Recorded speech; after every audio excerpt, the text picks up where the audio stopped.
안녕하세요. 반갑습니다. 말씀을 사모하는 여러분, 말씀이 여러분의 삶에 분별력을 주고 지혜를 주며 가치관을 형성해 주어서 여러분이 늘 그 말씀 가운데서 살아가는 주의 사람들이 되기를 원합니다. 오늘은 아, 부활의 첫 열매가 되신 예수님의 부활에 대해서 그리고 어, 열왕기하 24장과 25장의 말씀, 우리가 읽어야 할 성경 통독에 관한 부분을 함께 묵상하기를 원합니다.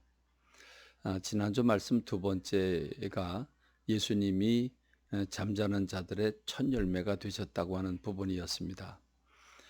오늘 이 말씀을 묵상하면서 예수님의 부활이 우리에게 무엇을 가져다 주었는가를 어제 묵상을 했는데, 죄와 죽음에서 해방시켜 주셨을 뿐만 아니라 우리에게 평강과 치유와 회복을 허락해 주시고 주님이 주신 영광을 받도록 은혜를 베풀어 주셨다는 사실입니다.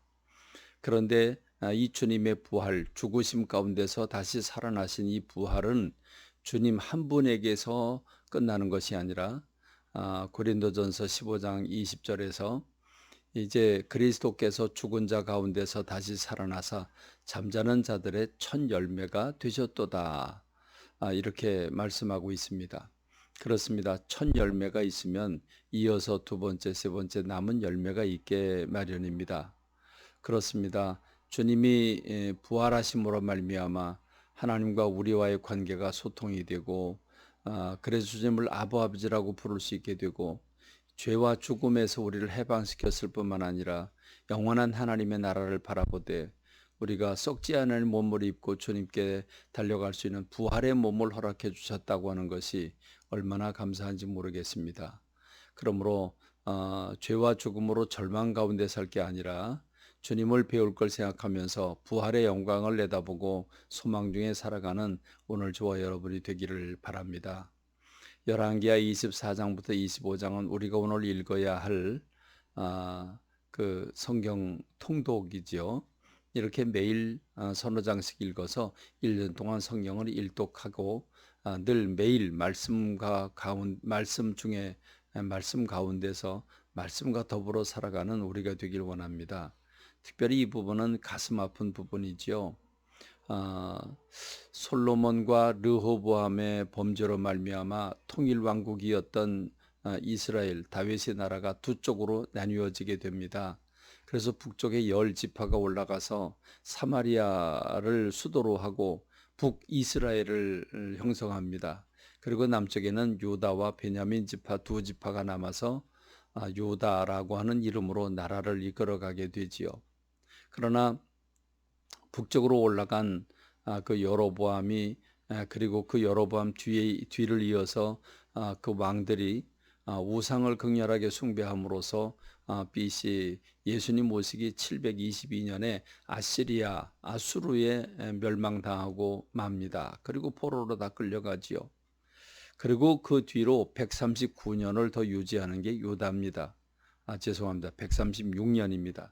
이 136년 뒤에 유다가 결국은 하나님의 말씀을 붙잡지 아니하고 우상을 붙잡고 사람을 붙잡다가 결국 무너져 버리고 맙니다.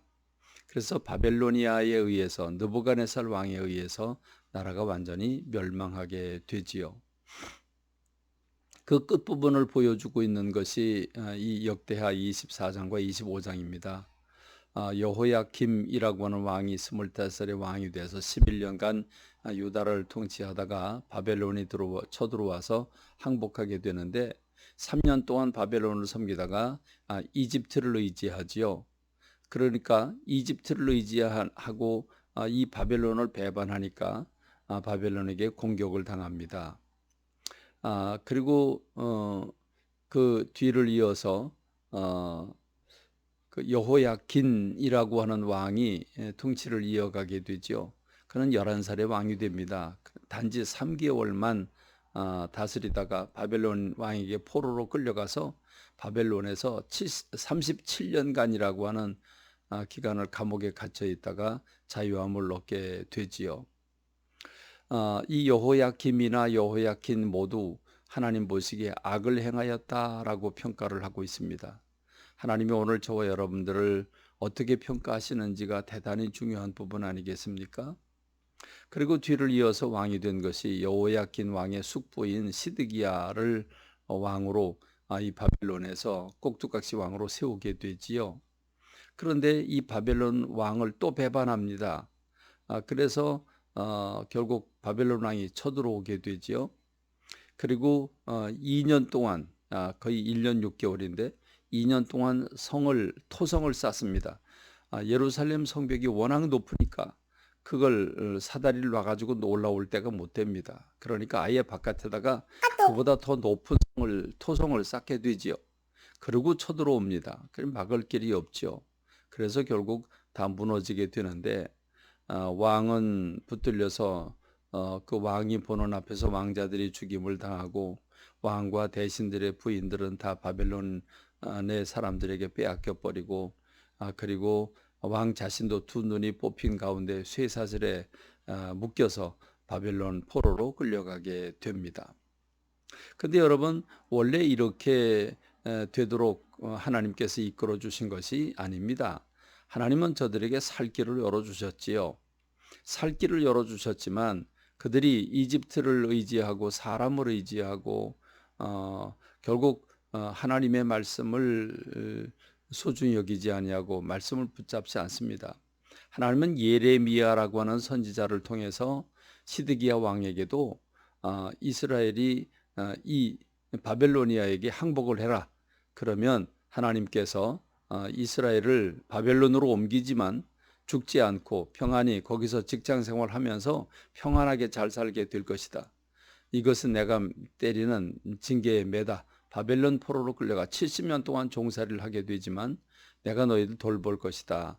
그리고 이 예루살렘 성은 무너지지 않고 네 아들들도 죽지 아니하며 내 부인들도 빼앗기지 아니하고 너도 평안한 가운데 내 삶을 유지하게 될 거라고 말합니다. 그러나 시드기야 왕은 그 말을 듣고 만일 내가 항복을 하게 된다면 그러면 유대 이스라엘 백성들이 뭐라고 그러겠나, 나를 조롱할까 두렵다 그럽니다. 여러분 그렇습니다.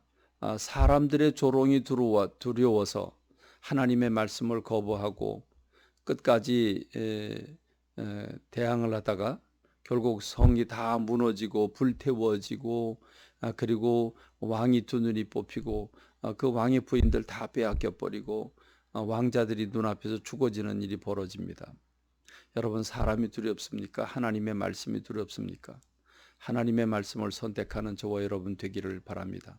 하나님을 선택하는 게 사는 길이고 말씀을 붙잡는 길이 행복해지는 길입니다. 주님을 붙잡고 평안하게 살아가는 저와 여러분 되기를 주님의 이름으로 축원합니다. 감사합니다. 말씀 받겠습니다.